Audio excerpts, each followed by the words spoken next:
Wazobia Niemawo.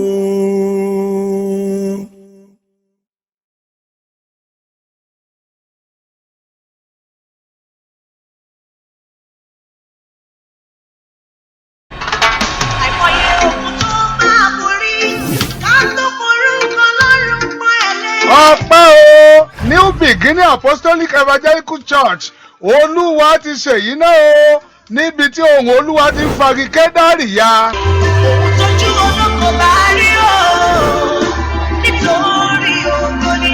Ìbẹ̀rẹ̀ àti òpin orúkọ Ọlọ́run ló ń jẹ́ bẹ́ẹ̀. Ohun tí a bá fi orúkọ Ọlọ́run pilẹ̀ kì í wó láéláé. Ìjọ New Beginning Apostolic Evangelical Church ń pè wá sínú ìpàdé àdúrà alágbára P-Square Program PP Praise and Prayer. Ìyìn àti àdúrà ní àkórí Freedom Celebrations 53 Ajibode Street Káyọ̀dé Plaza Àjùwọ̀n Àkútè Ogun State ló ti máa wáyé. Òmìnira nínú ẹ̀mí mímọ́ ẹ bá wa yọ̀. 21 to 27 June 2021 ní 21 to 24 ìsọjí ni ní gbogbo ìrọ̀lẹ́ lójoojúmọ́ aago 5 sí 8 alẹ́ tó bá di 25 ìyẹn ọjọ́ kẹẹ̀ẹ́dọ́gbọ̀n iṣẹ́ òru alágbára ni gbogbo ogun tó bòrù dẹ̀dẹ̀ wọlé àbòrù dẹ̀dẹ̀ jáde ọjọ́ Sunday 27 ni mùkúntùn tí gbogbo ayé ò mọ̀ ọjọ́ tí wọ́n mọ̀ ọyọ̀ ṣẹ̀ṣẹ̀ pé Olúwa ti ṣe pẹ̀lú orin ọpẹ́ níwájú Ọlọ́run. New Beginning Apostolic Evangelical Church Ọlọ́run ìwọ ló ṣe yìí ó kọjá agbára ènìyàn. Àwọn olórin ẹ̀mí rè Àdùkẹ́ Gold bíi Samuel ó máa lágbára gan. Ẹ̀rọ ìbánisọ̀rọ̀ ẹni kẹ́ ẹ pé 09063746336 tàbí 08023226151. Àjọ̀dé bẹ́ẹ̀ ni o. Ohun tí mo là kọjá láyé fún ògo Olúwa ni. Tàúsà àti Ìgbò ti Yorùbá o. Wazobia Niemawo.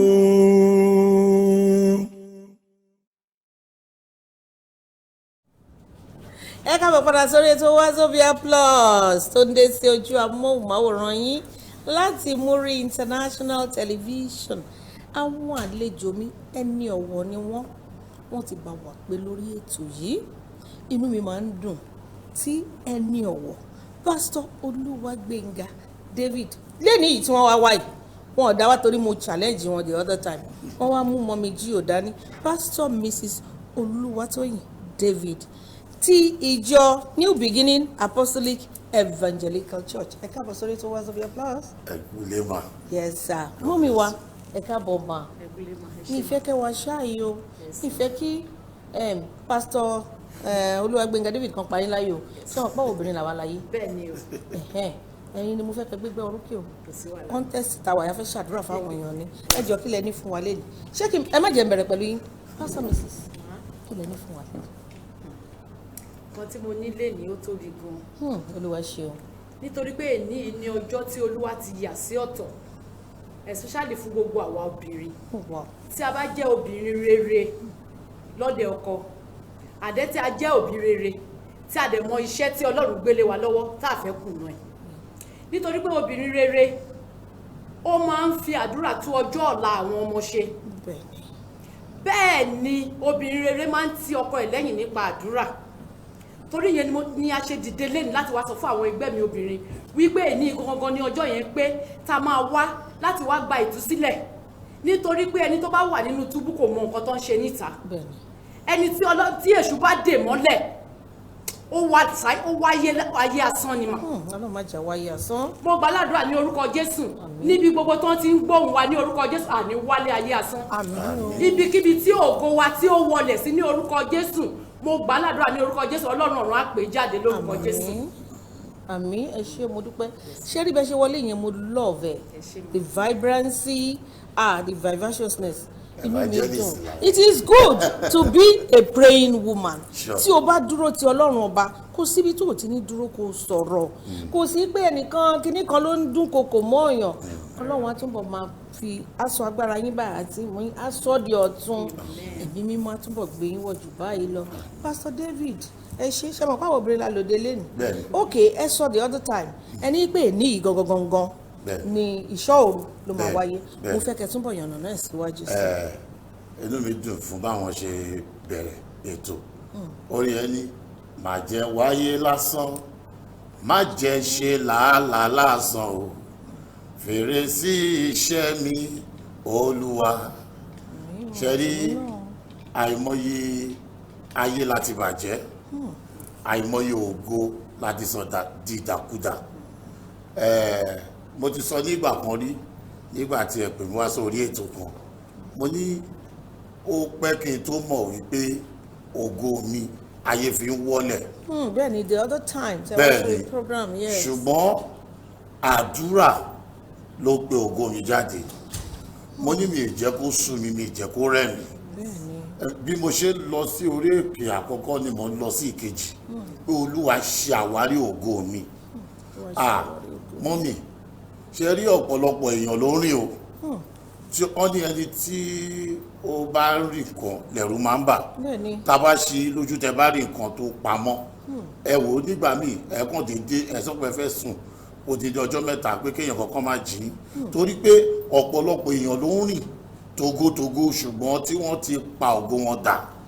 Mo rí èèyàn kan gbogbo ògo ayé ẹ̀ ó pọ̀ débi pé ṣùgbọ́n ó nídìí kan bá dust ẹ̀ torí ayé ti gbọ́n pàǹtí oríṣiríṣi sórí ẹ̀. Irú àwọn èèyàn bẹ́ẹ̀ àti irú àwọn èèyàn bẹ́ẹ̀ là ń ké pé ẹ jọ̀ọ́ ẹ wá gbàdúrà kí ògo ayé yín bú jáde. Kí dẹ̀ ní rísì tí ìdánilójú yẹn fi wà rẹpẹtẹ ní wípé Ọlọ́run fúnra rẹ̀ ló sọ̀rọ̀.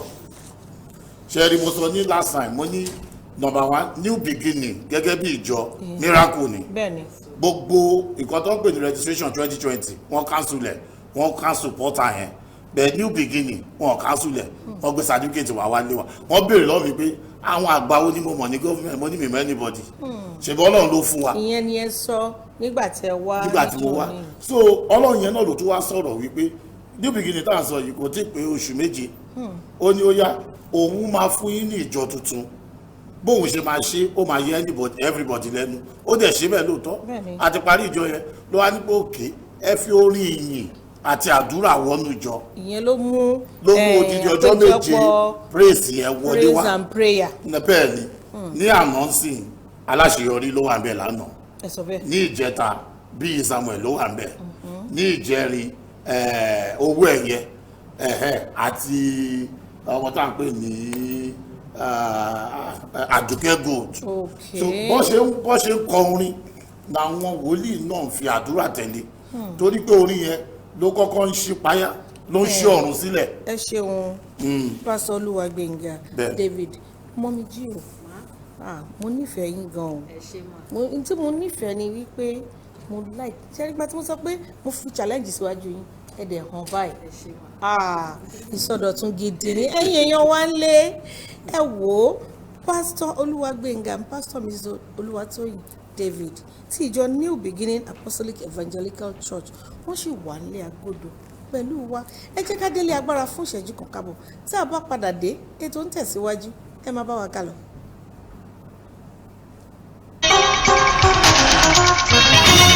New Beginning Apostolic Evangelical Church presents P-Square Praise and Prayers. Theme: Freedom Celebration. Ministry: Anointed Ministers of God with great super gospel artists Aduka Gold, Billy Samuel, Gospel Malam, Adeyinka Alasheyori, Sheyi Michael, Mike Abdul of Midnight Crew, and Ola Johnson. Venue: 53 Ajibode Street by Kayode Plaza, Iju, Ajuwon. Time: 5 p.m. to 8 p.m. Host: Pastor Oluwagbemiga David. For more information, call 0906 374 6336, 0802 322 6151. Don't forget, Friday 25th for Super Night Vigil. Time again, 9 p.m. Jesus is Lord.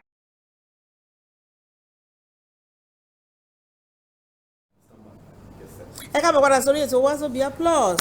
Pásítọ̀ Mrs. Olúwatóyìn David, mo rí aṣọ funfun lọ́wọ́ yín, ṣé nítorí àkànṣe ètò yìí náà ni ó ṣe wà báyìí? Bẹ́ẹ̀ ni mà, nítorí àkànṣe ètò yìí náà ni aṣọ àdúrà ní bẹ́ẹ̀ ṣe ń rí lọ́wọ́ mi yìí. Aṣọ àdúrà kò ń ṣe aṣọ lásán, nítorí pé ọ̀pọ̀lọpọ̀ àwọn wòlíì ló ti gba àdúrà sí, ìgbàgbọ́ dẹ̀ ni àdúrà fi máa ń gbà. Bẹ́ẹ̀ ni, tí ẹ bá ní ìgbàgbọ́ wípé aṣọ yìí o, tí ẹ bá ti wọ̀ ohun tí bá ti béèrè lọ́wọ́ Ọlọ́run pé Ọlọ́run á ṣe fún mi, Ọlọ́run máa ṣe fún yín ni, nítorí pé àwa gan ti nígbàgbọ́ wípé aṣọ yìí aṣọ àdúrà ni. kì í ṣe pé bóyá kakàn rà lásán àkéde wọn fẹ́ ṣe wọ́n fẹ́ ta torí yẹn náà yẹn sọ wípé obìnrin kó fowó ara ẹ̀ tó fi ọwọ́ ara ẹ̀ ṣiṣẹ́ kó fi rà ọkùnrin náà ìyàwó ò ní rà fún ẹ àbẹ̀tẹ̀ a lè rà fún àwọn ọmọ. ok so ọkọ ara tiẹ̀ fúnra ẹ̀. fúnra ara ẹ̀. ìyàwó á fi owó iṣẹ́ ọwọ́ ara bẹ́ẹ̀ ni tiẹ̀ náà nítorí pé fúnra Ọlọ́run ẹ̀. fẹ́ fi ṣe ìyanu ni. ṣé tí wọ́n bá dé ibi àkànṣe ètò yẹn ni wọ́n náà máa rà á. ó wà rẹpẹtẹ. ẹni tó bá ti ń bọ̀ kó ti mọ̀ èló ni wọ́n máa wá rà tán bá dé. 2,000 naira péré ni. ok 2,000. bẹ́ẹ̀ ni iwájú ẹ̀dá. iwájú ẹ̀rẹ̀. olúwa túbọ̀ máa sọ agbára dọ̀tún. pásítọ̀ Olúwagbénga David. Yes. àkànṣe ètò tè ní ọjọ́ Jímọ̀ yìí kí ni ẹni fún àwọn èèyàn tí wọ́n ń bọ̀ tí wọ́n wò wá lé báyìí. ẹni yìí sì gangan ní ọjọ́ tí àkànṣe ètò àdúrà yẹn tó parí which is ìṣọ́ òru tá a fẹ́ ṣe lénìí. ṣó ti yé yín nínú ìṣọ́ òru yìí sì àwọn ìránṣẹ́ Ọlọ́run alààyè tó ti ń fi àjọ tó pẹ́ tí ń gbàdúrà nítorí ìpàdé yìí a máa bá wọn pàdé léyìí Mike Abdul ìyẹn olórin àgbáyé náà léyìí ó máa wà ní ìṣọ́ òru bíyì Samuel léyìí ó máa wà níbẹ̀ Àyànwó Ẹ̀yẹ léyìí ó máa wà níbẹ̀ Àdùkẹ́ Gòdù yẹn fa léyìí gbogbo wọn ló máa wà níbẹ̀. gbogbo àwọn tó ti kọrin láàrin ọ̀sẹ̀ wọ́n máa wà níbẹ̀ padà so àwọn wòlíì tí ti ń gbọ́ orúkọ wọn ní káàkiri àwọn náà máa wà níbẹ̀ torí pé ọjọ́ Sunday abẹ́fìyẹn ṣe ayẹyẹ pé à ń ṣí ìjọ ni ìgbà yẹn ni bàbá wa yẹ wá làwọn náà máa wà pẹ̀lú wa. bàbá yẹ wá tó ń kọrin. bẹ́ẹ̀ ni ṣùgbọ́n ní èdè yìí ó ṣe pàtàkì bí mọ́mí ṣe sọ lẹ́ẹ̀kan yẹn aṣọ yìí aṣọ tí a mú dání yìí kì í má pè ní aṣọ ìyè aṣọ ògo torí Ọlọ́run ní ìyè àti ògo ṣùgbọ́n Ọlọ́run fa rẹ̀ ti sọ̀kalẹ̀ sínú ẹ̀ ṣe pé mo sọ fún wa nígbà tí mo wá láàsì pé gbogbo ibi táwọn èèyàn bá ti rò pé kọ́lọ̀ ti jáde ibẹ̀ kọ́ ló ti ń jáde ẹ̀yin lẹ̀ wo àwọn tó lọ yàgbẹ́ sínú ọkọ̀ níjọ́sí tó yẹ pé ìgbẹ́ yẹn náà lọ padà tó fi tún ayé ara wọn ṣe pẹ̀lú ẹ̀tẹ̀ torí pé Ọlọ́run wọnú ẹ̀ lọ ẹ mọ̀ pé Ọlọ́run ó wọnú iná ìléru náà wọ́n rò pé inú ibi tútù náà Ọlọ́run wà ó ti jókòó jẹ àwọn èèyàn ẹ̀ bẹ́ẹ̀ mo lè sọ pẹ̀lú ìdánilójú Olúwa ti wà nínú aṣọ yìí òun ló sọ pé ọkùnrin ò gbọdọ̀ rà fóbìnrin obìnrin ò gbọdọ̀ rà fọ́kùnrin pé ọkọ mi ọyẹ bá wa rà títí ẹ oníkálùkù tó bá ti ń ṣiṣẹ́ kó fọwọ́ ara ẹ̀ rà títí ẹ torí pé inú yẹn gangan ni Ọlọ́run fi ìgbàgbọ́ ìṣelógo yẹn sí pé tó bá ti lè rà ó tó dẹ̀ wọ́ tó fi yin òun lógo tó dẹ̀ béèrè ohunkóhun ẹ wo ìdánilójú yẹn ti pọ̀ jù torí pé èmi fara mi ìdánilójú ẹ̀rí ni mo jẹ́ ẹgbẹ́ mo ti sọ bẹ́ẹ̀ fún yín láì mọ̀ yín gbà ìdánilójú ẹ̀rí ni mo jẹ́ àbáwá náà kọ́ rèé adúpẹ́ fọlọ́ àwa tí wọ́n bá tà kan fi ra àtùpà àti dẹni àjítọ́ àwa di ẹni àjítọ́ náà wò àbáwá náà kọ́ rèé ọjọ́ tí tẹ́símọ́nì yàn ṣe orí tẹlifíṣàn ṣé ti yé yín ọjọ́ mi nìyẹn so ìyẹn ni mo ṣe sọ wípé Olúwa tó ṣe èyí ó sì wà síbẹ̀ o agbára Ọlọ́run gbà ní agbára Ọlọ́run gbà ní ó gbà ní lá síbẹ̀ o síbẹ̀ agbára Ọlọ́run gbà ní agbára Ọlọ́run gbà ní ó gbà ní táwọn èèyàn bá wá wọn á gbọ́ ẹ̀rí táwọn èèyàn jẹ́ fúnra wọn. ẹ ṣeun mo dúpẹ́ jẹ́ kí n fún mọ̀mí jí o ní táàsì yìí mo fẹ́ kí n sọ fún àwọn obìnrin ńlé ìdí pàtàkì ṣé mo rí pé wọ́n máa ń sọ wọ́n ní àwa obìnrin àwa ni iyọ̀ ayé ọba orí ìtẹ́ gan-an tọ́lọ́run fi jẹ ọba tó jẹ́ kábíyèsí tí ò bá látìlẹ́yìn obìnrin ó lè má rí àpèrè yẹn jókòó sí dáadáa àbí bẹ́ẹ̀ kọ́ gbogbo ọkùnrin tó bá ń dún bí àwọn dáàdi wa tán jókòó yìí nítorí pé ẹ wà lẹ́yìn wọn mo wá fẹ́ kẹ́ sọ fún àwọn obìnrin tó ń wò wá nílé ìdí tí wọ́n ṣe gbọ́dọ̀ pa ìṣọ́ òru yìí jẹ tí wọ́n gbọ́dọ̀ mú ní ọ̀kúnkúndùn láti make sure wípé àwọn débẹ̀.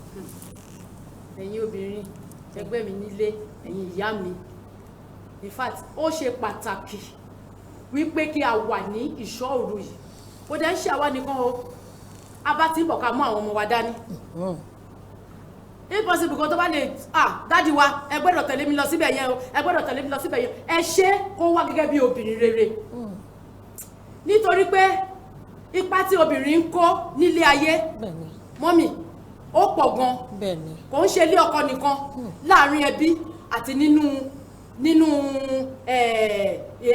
láyìíká wa lágbègbè wa àti gbogbo ìlú pàápàá. bẹ́ẹ̀ ni mọ́mì ẹ jọ̀ọ́ ẹ wo obìnrin ẹ wo Deborah nínú bíbélì bíbélì sọ wípé akọni obìnrin ni orúkọ ẹ ò parẹ́ títí láéláé kí ni rísì táwa náà tá a lè gbégbé ayé yẹn kọ́ rí wa kọ́ mọ̀ wípé yẹ́sì obìnrin gidi ni akọni obìnrin ni ẹ jẹ́ ká wá gba àdúrà àwọn kan wá lè wá wọ́n lè dé láti ibi iṣẹ́ ibi tí wọ́n ti ń jẹun kán sùn lọ́mọ́ mi iṣẹ́ tàwa obìnrin láti mọ̀ wípé yẹ́sì ọkọ mi yìí o ẹ máa jà fún pẹ̀lú àdúrà ẹ máa jagun fún pẹ̀lú àdúrà èmi tí ẹ ń ṣe yẹn dáadáa o tí n bá rí tọkọ mi bá rúnra lásán lórí bẹ́ẹ̀dì máa dìde máa gbọ́wọ́ lé ni. torí pé èèyàn gbọ́dọ̀ dúró ṣinṣin pẹ̀lú Ọlọ́run. bẹ́ẹ̀ ni bí mo rí tó ń sọ̀rọ̀ mi ní jí torí ó lè jẹ́ pé Ọlọ́run fi nǹkan hàn máa máa fàdúrà bá kí ẹni so káwọn obìnrin ká máa ṣe bẹ́ẹ̀ jọ nítorí ọjọ́ ọ̀la àwọn ọmọ wa wọ́n ní ìrọ̀rùn igi òun ní ìrọ̀rùn ẹyẹ tí ayé àwọn ọmọ bá dára tí ayé ọkọ bá dára ó dandan kí ayé tiwa náà kó dára kí ibùjókòó wa kó lè gbà wá láyé dáadáa àti ọjọ́ ọ̀la wa pàápàá àti ọjọ́ ọ̀la wa obìnrin bẹ́ẹ̀ni ẹ ṣé mo dúpẹ́ mọ́mì wa Olúwatóyìn David mo wá fẹ́ kí Daddy G o mo wá fẹ́ kẹ́ fi àdúrà kásẹ̀ gbogbo ẹni tó ń bọ̀ sí ibi àpéjọ yìí sí ìṣọ́ òru yìí gbogbo àwọn tó ń wò wá nílé nísìnyí tí ó jẹ́ pé nítorí pé wọ́n ń wò yín lọ́wọ́lọ́wọ́ ni wọ́n ṣe make up mind wọn pé màá dẹ̀ make sure pé mo débẹ̀ mo fẹ́ kí ẹ fi àdúrà. mo dúpẹ́ lọ́wọ́ Ọlọ́run fún oore ọ̀fẹ́ àṣẹ tó wà nínú ọ̀rọ̀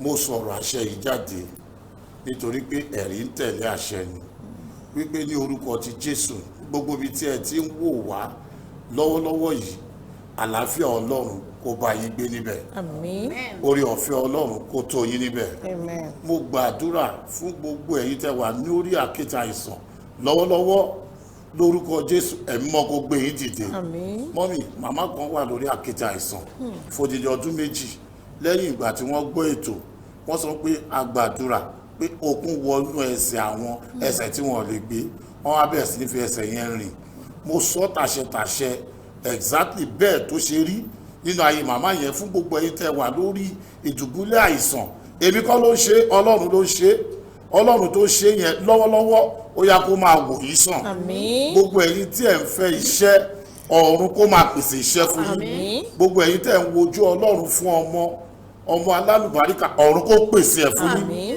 ohun gbogbo tí ó ń dùn yín lọ́kàn ọ̀run kó bá a pàdé ó ti rí bẹ́ẹ̀ ó ti ṣe bẹ́ẹ̀ ẹ wo ẹ̀yin tẹ́ ń wo òkè lọ́wọ́ pé kí la máa jẹ kí la máa mu Ọlọ́run ni olùpèsè òun ni the greatest provider lórúkọ Jésù kó pèsè fún àìní yìí o bẹ́ẹ̀ ló máa rí Jésù Kristi Olúwa àti olùgbàlà wa àmín àmín àmín èmi ò ní close ẹ̀ láì jẹ́ pé nítorí pé gẹ́gẹ́ bí ẹ ṣe sọ àwa obìnrin àwa làwa ń ti ọkùnrin lẹ́yìn tí wọ́n fún un èmi náà fẹ́ kẹ́ ẹ wá fẹ́ ẹ̀yin àdúrà yín yẹn ló máa wá kásẹ̀ gbogbo rẹ̀ ní ẹ gba àdúrà fún wa. ẹ ṣe mọ́ mi wà.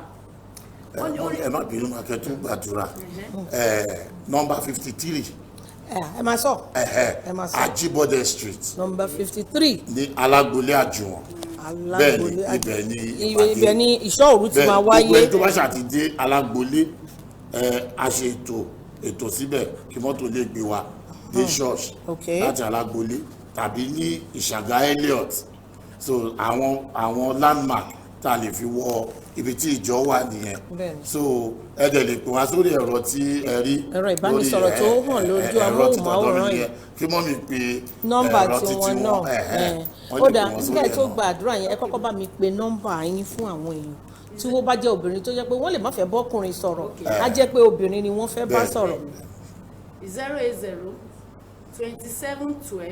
080-2712-5485. ẹ pè lẹ́ẹ̀kan sí.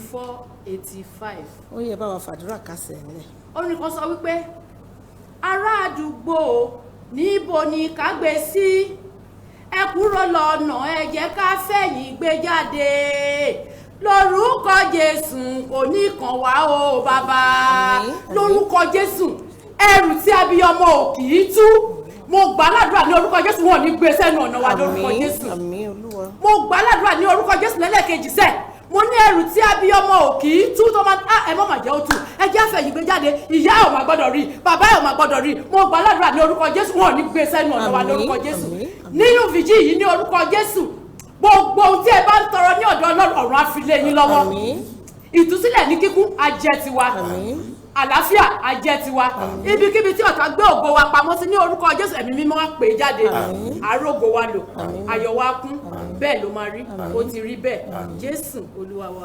àmín àmín àmín lórúkọ Jésù ẹ̀yin èèyàn wá ń lé òun lè ti gbọ́ láti ẹnu Daddy G.O. Olúwagbénga David àti mọ́mí Jíwèé Pastor Mrs.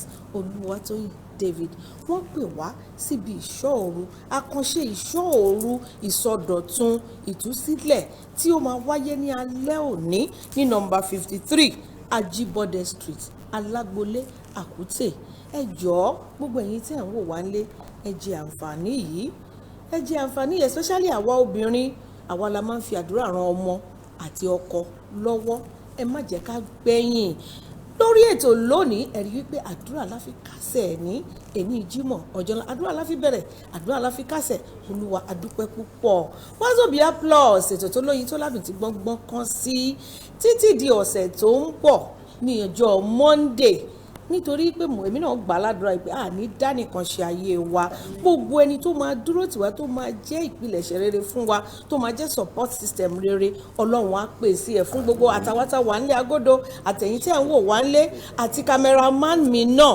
gbogbo ẹ̀yin oníléeṣẹ́ ńlá oníléeṣẹ́ kéékèèké oníléeṣẹ́ àdáni oníṣẹ́ ọwọ́ tẹ́ ní nǹkan kan tàbí kejì tẹ́ fẹ́ fi wọ́n pè mí sórí àwọn ẹ̀rọ ìbánisọ̀rọ̀ tànà sáfẹ́fẹ́ yìí ẹ má gbàgbé láti lọ sí orí YouTube channel wa Wazobia Plus on MITV gbogbo àkànṣe ètò tó ti wáyé lórí Wazobia Plus ẹ máa rí níbẹ̀ títí di ọ̀sẹ̀ tó ń bọ̀ tá a máa fi re ayọ̀ àti ìdùnnú pàdé èmi ọmọ yín ọ̀rẹ́ yín àbúrò yín olólùfẹ́ yín ọmọ Bọ́láńlé Dábìrì ni mo ń dágbére yín pé ó pín ọ̀sẹ̀ yìí á sàn wá sọ́wọ́ á sàn wá sọmọ á sàn wá sáì ìbálẹ̀ ọ̀rọ̀ Ọlọ́run á ṣe gbígbàdúrà fún wa ẹ ṣeun púpọ̀.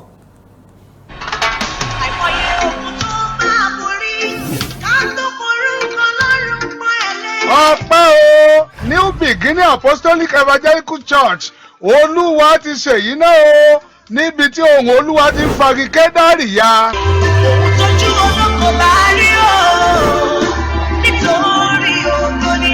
ìbẹ̀rẹ̀ àti òpin orúkọ Ọlọ́run ló ń jẹ́ bẹ́ẹ̀ ohun tí a bá fi orúkọ Ọlọ́run pilẹ̀ kì í wó láíláí ìjọ New Beginning Apostolic Evangelical Church ń pè wá sínú ìpàdé àdúrà lágbára P-Square program PP praise and prayer ìyìn àti àdúrà ní àkórí Freedom Celebrations 53 Ajibode Street Káyọ̀dé Plaza Àjùwọ̀n Àkútè Ogun State ló ti máa wáyé. òmìnira nínú ẹ̀mí mímọ́ ẹ bá wa yọ̀. 21 to 27 June 2021 ní 21 to 24 ìsọjí ni ní gbogbo ìrọ̀lẹ́ lójoojúmọ́ aago 5 sí 8 alẹ́ tó bá di 25 ìyẹn ọjọ́ kẹẹ̀ẹ́dọ́gbọ̀n iṣẹ́ òru alágbára ni gbogbo ogun tó bòrù dẹ̀dẹ̀ wọlé àbòrù dẹ̀dẹ̀ jáde ọjọ́ Sunday 27 ni mùkúntùn tí gbogbo ayé ó mọ ọjọ́ tí wọ́n ó mọ ẹyọ ṣẹ̀ṣẹ̀ pé Olúwa ti ṣe pẹ̀lú orin ọpẹ́ níwájú Ọlọ́run. New Beginning Apostolic Evangelical Church Ọlọ́run ìwọ ló ṣe yìí ó kọjá agbára ènìyàn. àwọn olórin ẹ̀mí rè Àdùkẹ́ Gold bíi Samuel ó máa lágbára gan ẹ̀rọ ìbánisọ̀rọ̀ ẹni kẹ́ ẹ pé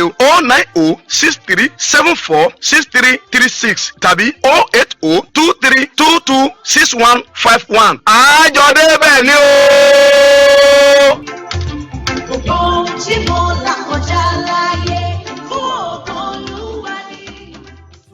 ká kọ́ nílẹ̀kọ́ ká fòye ayé yẹra wa ká dára wa lára yá òun ò gbẹ́yìn níbẹ̀ o àwọn lọ́gà adìyẹ funfun lágbàdìyẹ orí ni wọ́n ò lè dì í ẹṣin tó ṣíwájú ló gbapò gíní náà alára tára dá o ìgbà aṣọ ní tálágẹmọ Wazobia Plus on MITV olóòtú ètò lọ́mọ Bọ́láńlé mi Àdùfẹ́ Dábìrì pẹ̀lú àwọn tó jọ ṣàtọkùn ètò orí wọn pé tàwùsà àti Ìgbò ti Yorùbá o Wazobia ni ẹ máa wò.